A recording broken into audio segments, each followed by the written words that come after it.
Bonjour les investisseurs, j'espère que vous allez bien. Très heureux de vous retrouver pour une vidéo un peu particulière aujourd'hui, puisqu'il s'agit d'une vidéo d'actualité. J'ai décidé de la faire car le moment est important et je souhaitais le partager avec vous.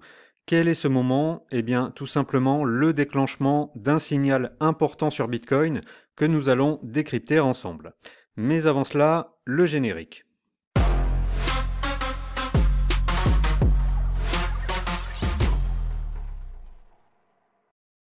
Alors, vous le savez, pour ceux qui nous connaissent déjà, chez Investir et Business, nous sommes dans une optique d'investissement et pas de trading, pour une raison simple, c'est que nous cherchons à produire des revenus passifs. Or, quand on a le nez toute la journée sur les écrans pour faire de l'achat-vente intraday, eh bien, ce n'est pas du tout passif. Alors, cela n'enlève en rien l'intérêt du trading, je respecte tout à fait, mais nous sommes là pour de l'investissement, c'est-à-dire des mises pour du moyen long terme, disons au moins plusieurs semaines ou plusieurs mois.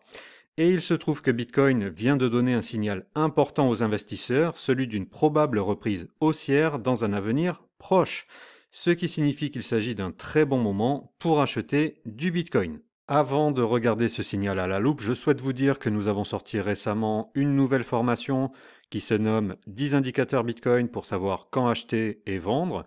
Si vous êtes curieux et si vous voulez être rentable sur les cryptos, je vous encourage à regarder cette formation de plus près via le lien dans la description de cette vidéo. Cette formation permet de savoir quels sont les bons moments pour acheter Bitcoin, les bons moments pour vendre Bitcoin, et donc pour générer de gros bénéfices, et le tout avec une série d'indicateurs gratuits, très simples d'utilisation, quel que soit votre niveau. Voilà, l'autopromotion est faite, excusez-moi pour cela, mais c'était important quand même car on est aussi là pour vous fournir les meilleurs outils, pour vous aider à investir, et ces indicateurs Bitcoin sont parfaits pour cela. Bon, allons maintenant dans le vif du sujet, le signal donné par Bitcoin. Alors, ce signal se trouve sur le Fear and Greed Index, qui est un des indicateurs présentés dans la formation. C'est un indicateur qui mesure la psychologie du marché, le sentiment du moment. C'est-à-dire, est-ce que les acteurs du marché sont euphoriques, est-ce qu'ils ont peur, ou est-ce qu'ils sont mesurés? Et comme vous le voyez à l'écran aujourd'hui, le baromètre indique 10 sur 100. Ce qui signifie une peur extrême des investisseurs Bitcoin. Cela signifie que la très grande majorité est en situation de stress, voire de panique, en tout cas de grande peur par rapport à la suite des événements.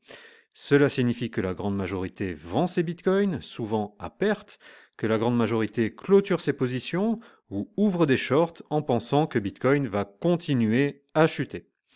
Sauf que ceux qui font ça ont très probablement tort. Pourquoi?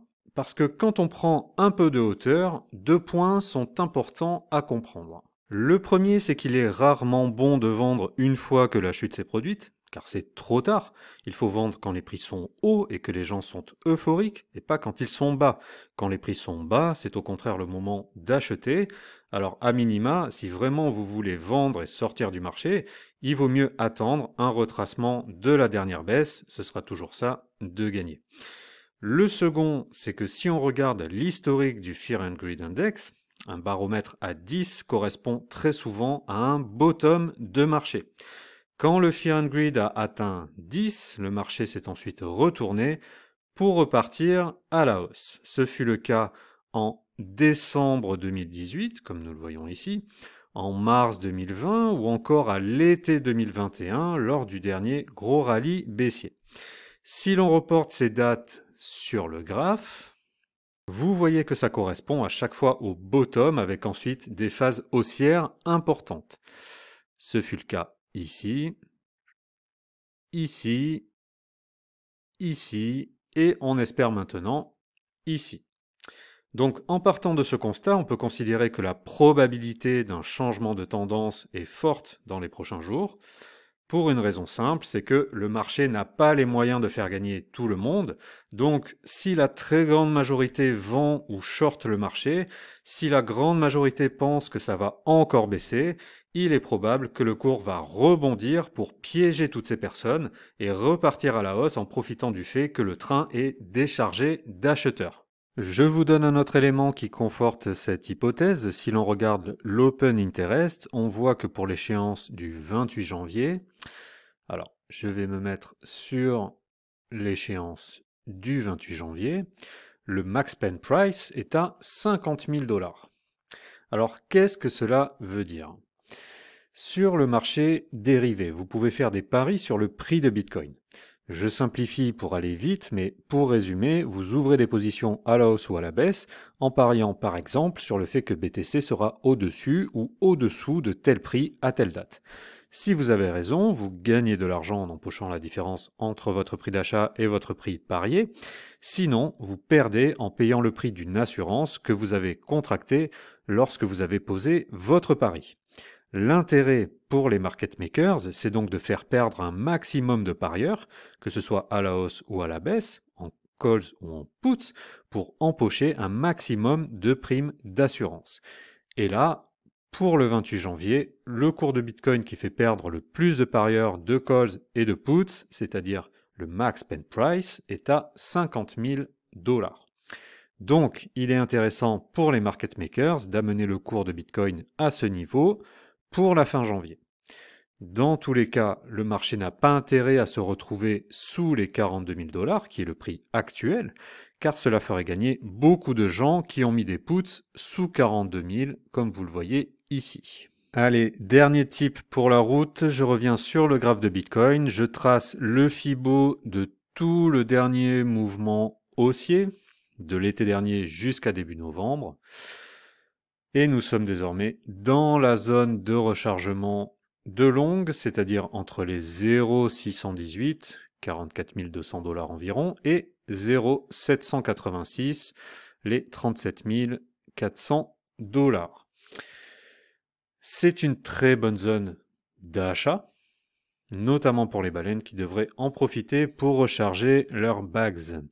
Alors attention quand même, car nous sommes sortis du range qui tenait Bitcoin depuis un mois et qui est matérialisé par ces deux lignes jaunes. Donc si vous voulez encore plus de garantie, attendez de voir si le cours réintègre le range.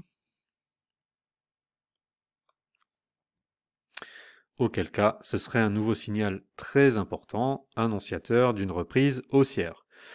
Vous pouvez aussi, si vous voulez être encore plus prudent, attendre que le cours dessine un nouveau W, et à la cassure de ce W, cela sera un nouveau signal très important de reprise haussière sur lequel vous pourrez vous positionner. Voilà, donc avec le Fear and Greed Index, avec l'Open Interest, avec Fibonacci, on peut voir clairement qu'actuellement, il est beaucoup plus intéressant d'acheter que de vendre, car la probabilité d'un run haussier est importante.